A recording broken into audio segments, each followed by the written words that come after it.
Estimadas alumnas y estimados alumnos de primer grado de secundaria, nos complace estar con ustedes en esta sesión. Mi nombre es Lizeth García León, soy profesora de matemáticas y mi compañero es el profesor Alejandro Sandoval. Les damos la bienvenida a un reto más de Aprende en Casa 2 de la asignatura de matemáticas. Les agradecemos su atención y les aseguramos que esta sesión, al igual que las anteriores, estará llena de conocimientos y situaciones que consideramos interesantes y que esperamos les ayuden a apropiarse de los aprendizajes claves de la asignatura. Pongan atención para que puedan desarrollar cada una de las reflexiones y actividades propuestas. Así que... ¡iniciamos! En esta clase trabajaremos con problemas de proporcionalidad directa con constante decimal, así como tablas de variación. En efecto, seguiremos confirmando a través del planteamiento de algunas situaciones que la utilidad de las nociones de proporcionalidad directa forma parte de diversos temas de matemáticas y además de nuestra vida cotidiana. Les recomendamos tener su material de trabajo listo. El material que necesitaremos durante el desarrollo de esta sesión será el siguiente: su cuaderno de matemáticas, o también pueden usar hojas reutilizables, regla, lápiz, goma. Y su libro de texto de la asignatura de matemáticas. En caso de que no cuenten con él, recuerden que tienen la opción de consultarlo en la página de la Comisión Nacional de Libros de Texto Gratuitos.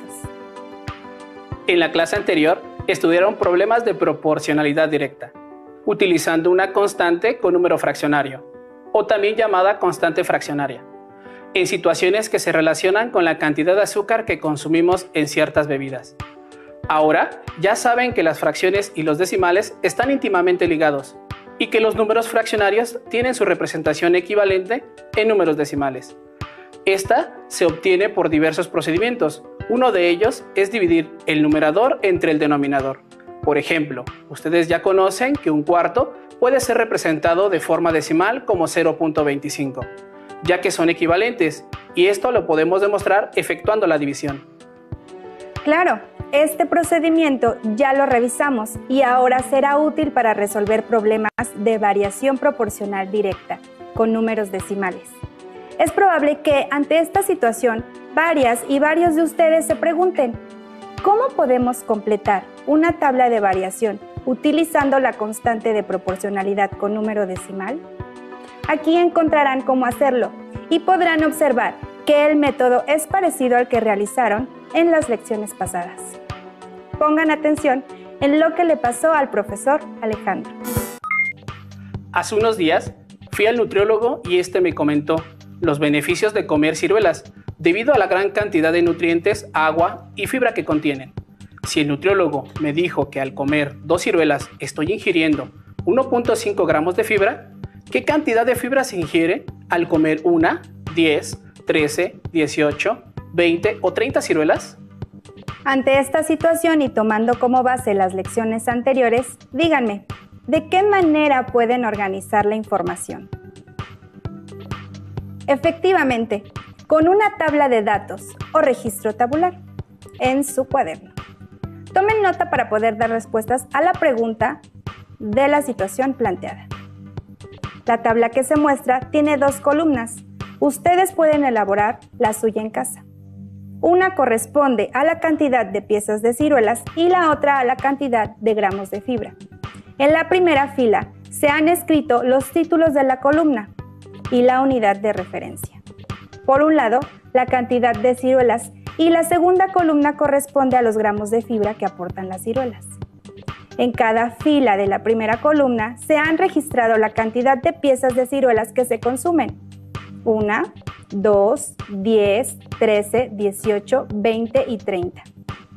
El uso de la tabla ayudará a establecer las relaciones entre los datos del planteamiento. Al consumir 2 ciruelas se consumen 1.5 gramos de fibra. Bien, seguramente están listos y ya pensaron en cómo resolver la situación. ¿Cómo determinarían la cantidad de fibra que se ingiere al consumir 1, 10, 13, 18, 20 y 30 ciruelas? Sabemos que el consumo de 2 piezas de ciruela provee 1.5 gramos de fibra. Por lo tanto, ¿cuánto provee de fibra el consumo de una pieza de ciruela? Al apoyarnos con la tabla, identificamos que para obtener la respuesta a la pregunta anterior, podemos dividir 1.5 entre 2, que es igual a 0.75. 0.75 en este caso representa la constante de proporcionalidad. Es decir, es el factor que al multiplicarlo por las piezas de ciruelas determina la cantidad en gramos de fibra que se ingieren, en correspondencia con las piezas de ciruela. Así es, profesora. Formalicemos lo anterior con la siguiente explicación. En este caso, para calcular la constante de proporcionalidad que sabemos que es un mismo factor, se divide la cantidad en gramos de fibra que contienen las ciruelas entre la cantidad de piezas de ciruelas. Al modelar matemáticamente la situación, representaremos con la letra Y a la cantidad de gramos de fibra que contienen las ciruelas y representamos con la letra X a la cantidad de piezas de ciruelas. Lo anterior se representa como K es igual a Y entre X. Observen que la cantidad en gramos de fibra depende de cuántas piezas de ciruelas se ingieran, por lo que X representa la cantidad de ciruelas y Y los gramos de fibra. Es correcto, profesor Alejandro, ya que identificamos los datos necesarios para calcular la constante de proporcionalidad, determinemos su valor. Vamos a sustituir los valores numéricos en la expresión general. Sustituimos en Y el valor numérico de la cantidad en gramos de fibra cuando se consumen 2 piezas de ciruela, 1.5. Y en lugar de X, la cantidad de piezas de ciruelas que se consumen, que es 2. Al resolver la operación, obtenemos el valor de la constante K, que es igual a 0.75, lo que quiere decir que por cada ciruela que consumamos, obtenemos 0.75 gramos de fibra. Ahora, con este dato podemos dar solución al problema planteado. Veamos. En cada fila de la tabla, habrá que multiplicar la cantidad de ciruelas por la constante de proporcionalidad, que también se representa como K. Ya saben que al consumir una ciruela obtenemos 0.75 gramos de fibra. Enseguida, multiplicamos 10 por 0.75, que es igual a 7.5. Es decir, esto se interpreta como 7.5 gramos de fibra. 13 por 0.75 es igual a 9.75. Se interpreta como 9.75 gramos de fibra. 18 por 0.75 es igual a 13.5, que se interpreta como 13.5 gramos de fibra. 20 por 0.75 es igual a 15, es decir, esto se interpreta como 15 gramos de fibra. 30 por 0.75 es igual a 22.5, que es 22.5 gramos de fibra. Nuestra tabla quedó de la siguiente manera. Profesora, ¿tú sabías que la fibra que contienen las ciruelas previene enfermedades como la diabetes, el colesterol alto y el estreñimiento? Lo mejor es que esta fibra también se encuentra en la avena, las zanahorias, las manzanas y en muchos otros alimentos. Sí, es un tema que me parece interesante, profesor. La ciruela es un alimento muy saludable. ¿Y sabías que 3 manzanas aportan aproximadamente 12.96 gramos de fibra? Me pregunto, si al día me como una manzana, ¿cuánta fibra estará aportando a mi cuerpo? Les pido que nos ayuden a contestar esta pregunta. Apunten en su cuaderno los siguientes datos. Tenemos que 3 manzanas aportan 12.96 gramos de fibra. Para encontrar la constante de proporcionalidad, dividimos 12.96 entre 3, lo que da como resultado 4.32. Por lo tanto, al comer una manzana al día, aporta aproximadamente 4.32 gramos de fibra. Y mi nutriólogo me recomendó 25 gramos de fibra al día. Creo que te falta mucha fibra por consumir.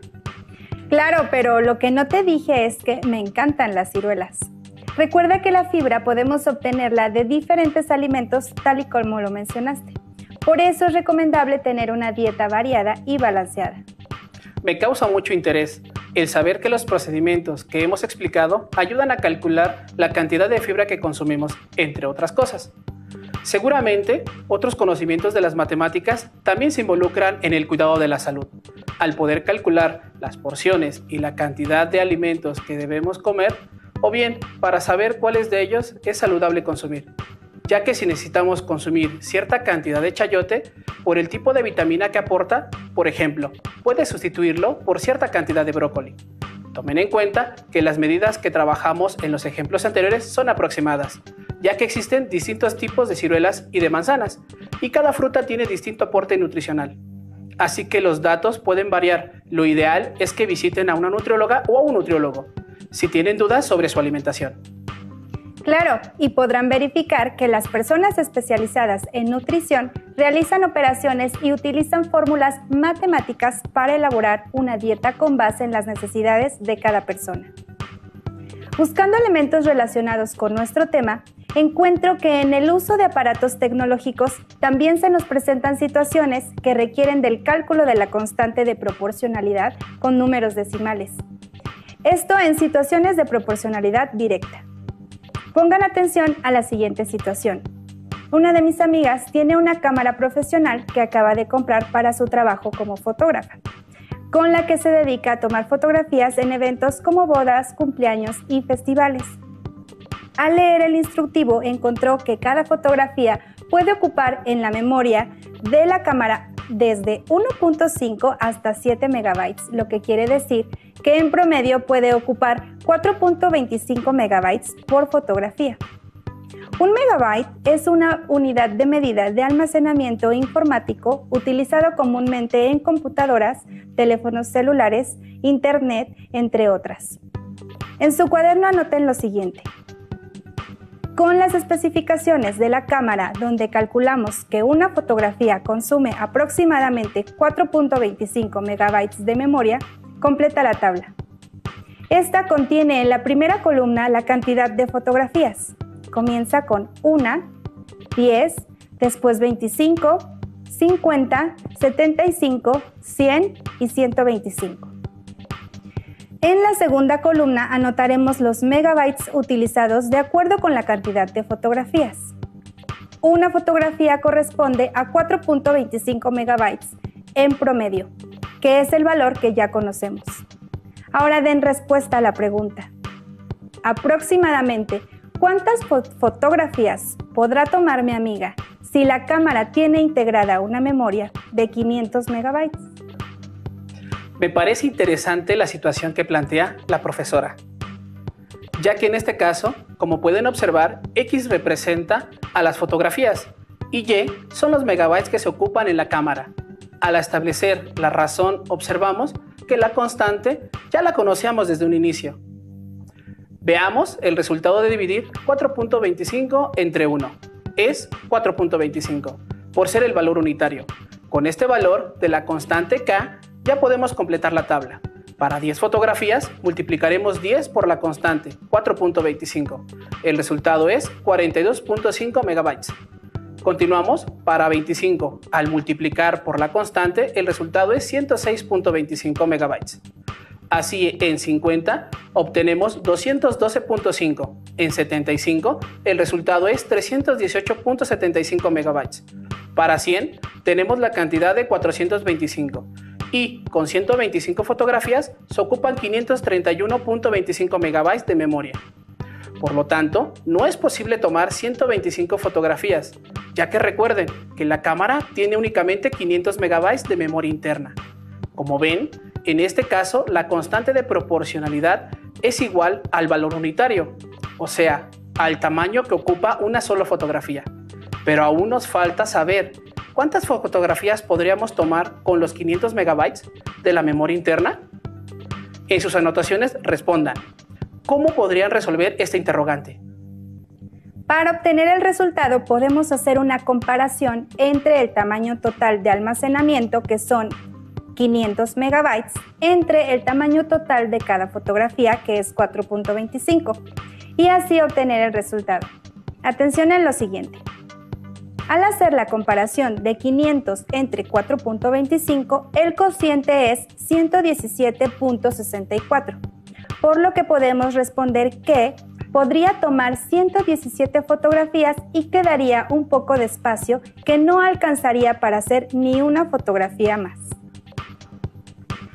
Vaya, es importante que tu amiga conozca este procedimiento, ya que así podrá tener un mejor manejo de la cantidad de fotografías que puede tomar. Imagínate que necesita tomar fotografías en 2 eventos el mismo día. Así sabrá si necesita tener mayor cantidad de memoria en la cámara fotográfica o no. Para que todo esto quede más claro, les pido que presten atención al siguiente video. El papá de Miguel se encuentra en Estados Unidos y cada semana le envía cantidades distintas de dólares. Si esta semana le envió $20 y al cambiarlos le dieron 428 pesos con 60 centavos, ¿cuánto equivale 1, 5, 25, 50, 100 y 500 dólares a pesos? Realizaremos nuestra tabla de variación como en el ejemplo anterior.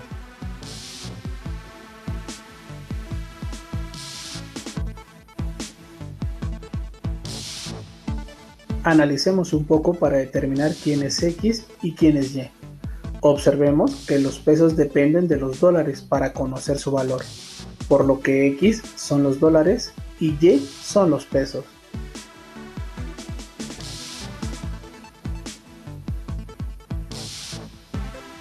Sustituimos los valores que conocemos en la fórmula.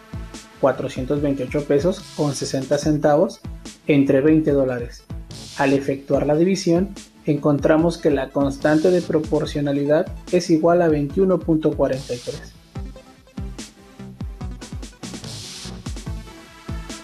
Realicemos el producto de los dólares por la constante de proporcionalidad y así encontraremos la equivalencia en pesos mexicanos.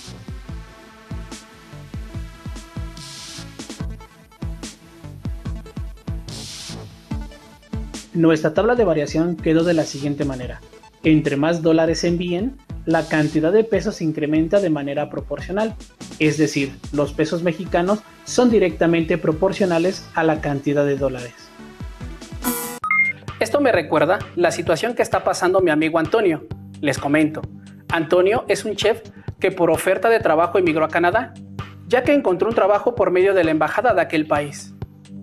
Lo más significativo es que él lleva 3 meses viviendo allá y ha decidido guardar cierta cantidad de dinero para que a su regreso a México pueda poner su propio restaurante de comida típica mexicana.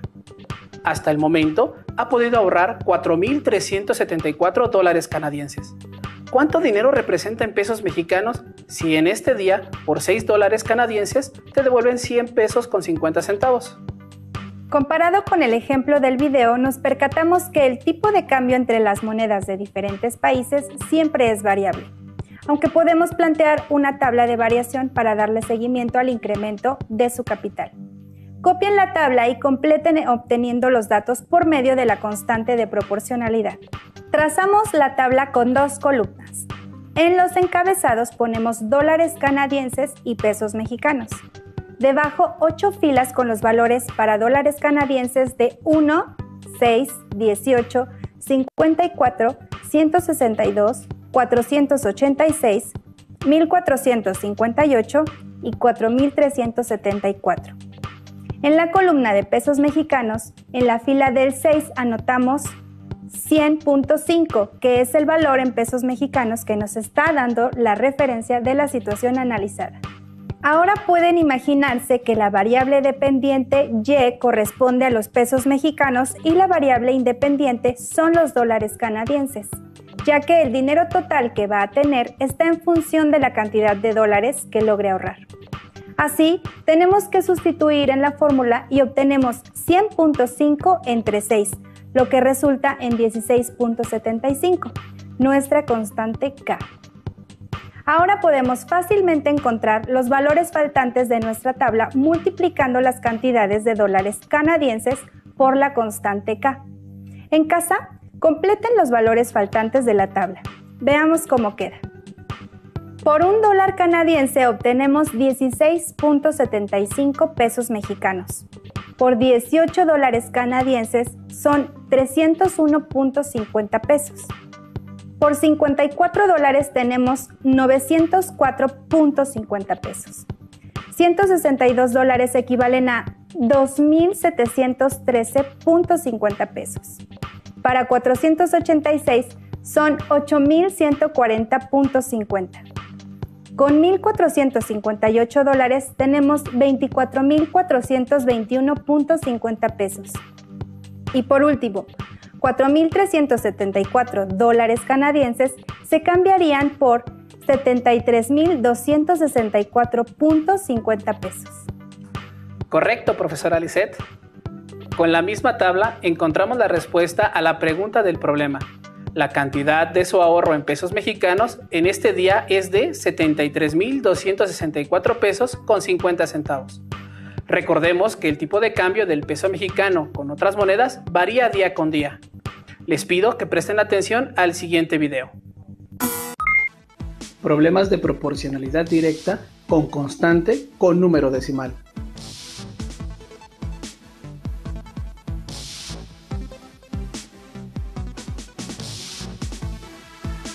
Dos de mis amigos y yo tomamos el transporte público desde Hornos a Puerto Marqués y yo decidí pagar el pasaje de todos. El chofer me cobró 19 pesos con 50 centavos. ¿Cuánto deberé pagar si quiero invitar a 5, 8, 10, 13, 15 y 20 amigos más para acompañarlos a la playa? Para poder resolver este ejemplo, iniciaremos construyendo una tabla de variación, como la siguiente.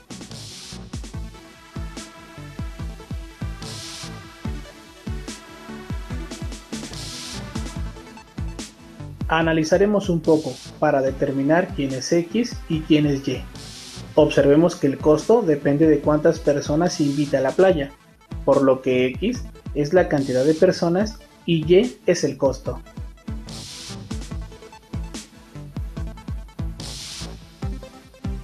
Sustituimos los valores que conocemos en la fórmula, 19 pesos con 50 centavos entre 3 personas. Al efectuar la división encontramos que la constante de proporcionalidad es igual a 6.50.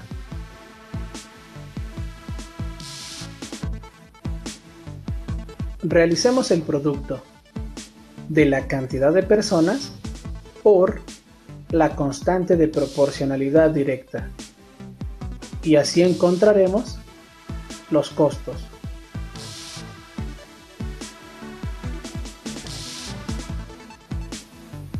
Nuestra tabla de variación quedó de la siguiente manera. Conforme se va incrementando la cantidad de personas, el costo por el servicio se incrementa en la misma proporción, por lo que el costo es directamente proporcional a la cantidad de personas. Muy bien, tomen su cuaderno y hagan los cálculos necesarios para contestar la pregunta, de acuerdo a lo que observaron en el video.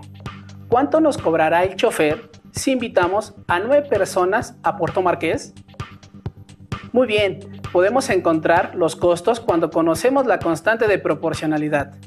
Como pudieron observar, en los ejemplos anteriores, la proporcionalidad directa está presente en varias situaciones cotidianas y es muy común utilizarla sin que nos demos cuenta, tal y como lo podemos ver en el siguiente ejemplo. Laura entró a trabajar en una tortillería cercana a su casa. Un cliente le pidió que le vendiera 3 kilogramos de tortilla y la encargada le dijo a Laura que le cobrara 37 pesos con 50 centavos. Después de cobrar, Laura se preguntó, ¿qué tendré que hacer para saber cuánto tengo que cobrar por 1, 2, 4 y 5? Ya saben qué hacer para ayudarle a Laura. Y al igual que en los ejemplos anteriores, lo primero será construir una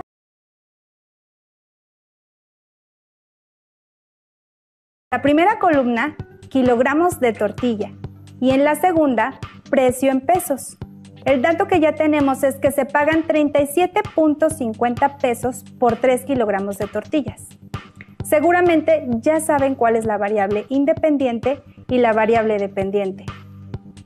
Correcto, el precio depende de cuántos kilogramos de tortilla se compren, por lo que el precio estará representado por la letra Y los kilogramos de tortilla por la letra X. Como ya lo saben, ahora debemos calcular el cociente del precio entre la cantidad de kilogramos, es decir, 37.5 entre 3, por lo que la constante de proporcionalidad es igual a 12.5. Ahora solo calculamos el producto de la cantidad de kilogramos de las tortillas por la constante de proporcionalidad y así encontramos el precio por cada kilogramo que se quiera comprar. 1 por 12.50 es igual a 12.50. 2 por 12.50 es igual a 25. 4 por 12.50 es igual a 50.